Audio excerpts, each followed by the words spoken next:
Você sofre por coisas que ainda não aconteceram. Você sofre por coisas que talvez nunca aconteçam. Você sofre por situações que existem apenas na sua cabeça, construídas por pensamentos que se repetem como um disco arranhado. E o mais estranho, você sabe disso. Em algum nível, você sabe que está criando o próprio tormento, mas mesmo assim continua. Porque existe algo em você que acredita que, se pensar o suficiente, se antecipar o suficiente, se preocupar o suficiente, você vai conseguir controlar o incontrolável. E é aí que mora o erro. Não no fato de você pensar, mas no fato de você acreditar que pensar é agir, que imaginar cenários ruins é se preparar para eles, que sofrer agora vai diminuir o sofrimento depois. Não vai. Nunca diminuiu. Você já percebeu como a sua mente funciona? Como ela pega um comentário solto, um olhar torto, um silêncio estranho e transforma tudo isso em uma narrativa completa sobre quem você é e o que os outros pensam de você. Alguém não responde uma mensagem e você já está construindo razões. Talvez você tenha dito algo errado. Talvez a pessoa esteja chateada. Talvez você não seja mais importante. E enquanto você imagina tudo isso, a pessoa pode estar simplesmente ocupada, distraída ou nem ter visto a mensagem. Mas a sua mente não espera. Ela age. Ela preenche o vazio com interpretações. E você acredita nelas como se fossem fatos. Esse é o erro. Não o pensamento em si, mas a crença automática de que o pensamento é real. Você não questiona, você sente e pronto. Se você sentiu raiva, então alguém te desrespeitou. Se você sentiu medo, então algo ruim vai acontecer. Se você sentiu rejeição, então você foi rejeitado. Mas a verdade é outra. O que você sente não é o reflexo exato da realidade. É o reflexo da forma como você interpreta a realidade. E essa interpretação é rápida, silenciosa, invisível. Ela acontece antes de você perceber, antes de você escolher. Você vive grande parte da sua vida reagindo a coisas que não estão acontecendo, reagindo ao futuro que você imaginou, reagindo ao passado que você distorceu, reagindo à versão que você criou de si mesmo e dos outros. E enquanto isso, o presente escapa. Porque você não está aqui. Você está na sua cabeça, tentando resolver problemas que não existem, tentando controlar variáveis que você nunca vai controlar. E isso te esgota. Não é o mundo que te cansa, é o esforço mental constante de tentar segurar o que escapa por natureza. Você já tentou controlar o que alguém pensa de você? Já tentou garantir que uma situação saia exatamente como você planejou? Já tentou evitar qualquer possibilidade de erro, de dor, de falha? E funcionou? Não, nunca funciona. Porque existem coisas que não dependem de você. E por mais que você saiba disso, você insiste. Você insiste porque acredita que, se parar de tentar, você vai perder algo, vai perder o controle, vai perder a segurança. Vai perder a ilusão de que você pode moldar o mundo à sua vontade. Mas você já perdeu. Você nunca teve isso. Marco Aurélio escreveu sobre isso há 2000 anos. Ele dizia que a perturbação não vem das coisas, mas das opiniões que você forma sobre elas. Não é o evento que te destrói. É a forma como você interpreta o evento. É a forma como você se relaciona com ele. É a forma como você se identifica com a dor, com a injustiça, com a frustração. E ele não estava falando de positividade barata. Ele estava falando de percepção, de lucidez, de ver as coisas como elas são e não como você gostaria que fossem, ou como você teme que sejam. Você sofre porque está constantemente comparando o que você tem com o que você gostaria de ter, comparando o que você é com o que você acha que deveria ser, comparando a sua vida com a vida dos outros, que você vê de fora, sem saber o que acontece por dentro. E nessa comparação silenciosa, você nunca vence, porque a régua se move.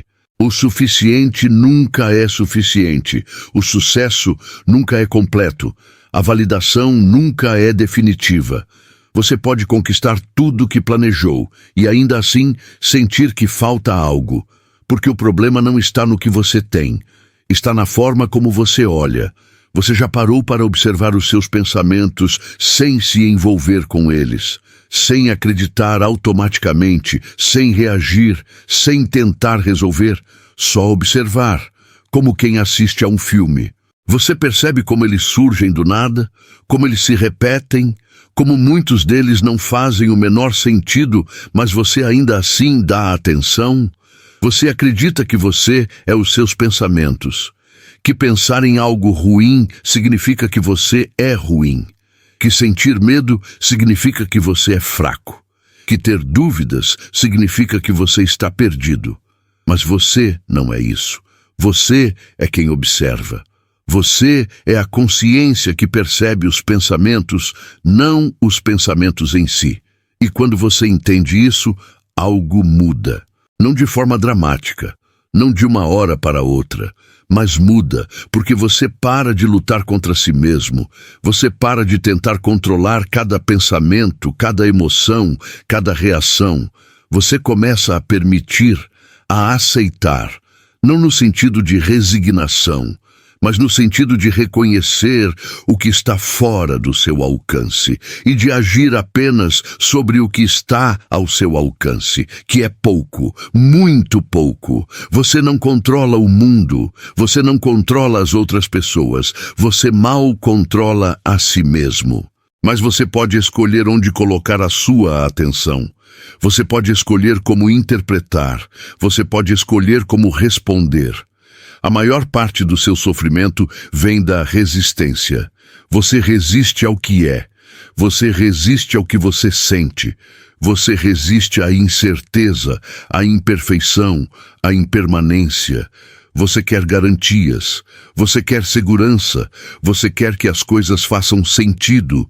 E quando elas não fazem, você entra em conflito com o mundo, com as pessoas, com você mesmo. Mas o mundo não vai mudar para te acomodar. As pessoas não vão agir do jeito que você espera. E você não vai ser quem você imaginou que seria. Não exatamente. Não sempre. E está tudo bem. Porque a vida não é sobre controlar. É sobre responder. É sobre adaptar. É sobre soltar. Você carrega peso demais. Peso de expectativas que não são suas. Peso de julgamentos que você internalizou. Peso de versões de si mesmo que você acha que deveria ser, mas que nunca foi. E você carrega tudo isso como se fosse obrigação, como se largar fosse desistir, como se aceitar fosse fracasso. Mas não é. Aceitar é ver. É parar de brigar com a realidade. É parar de criar histórias sobre o que deveria ser e começar a lidar com o que é.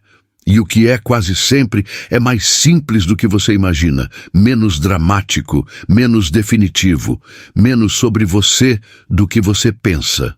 Você já percebeu como você transforma pequenas coisas em grandes problemas? Como você pega um detalhe e transforma em prova de algo maior? Você erra uma vez e já acredita que sempre erra. Alguém te critica e você já acredita que não presta. Algo dá errado e você já acredita que nada vai dar certo. Você generaliza, você amplia, você distorce e depois sofre pela distorção, não pelo fato. E o pior, você nem percebe, porque acontece rápido, porque é automático, porque você sempre fez assim. Mas você pode parar, não de pensar, não de sentir, mas de acreditar cegamente. Você pode questionar, você pode pausar, você pode perguntar: isso é verdade? Isso é real? Ou é só a minha mente criando uma narrativa? E na maioria das vezes é só a mente, criando, aumentando, distorcendo, tentando te proteger de um perigo que não existe, tentando te preparar para uma dor que talvez nunca venha, mas no processo te fazendo sofrer agora, por nada. O sofrimento desnecessário não vem do mundo, vem da forma como você se relaciona com o mundo, Vem da sua necessidade de controlar, da sua resistência ao que é, da sua identificação com pensamentos que passam, da sua crença de que você precisa ser alguém que você não é. E tudo isso pode mudar.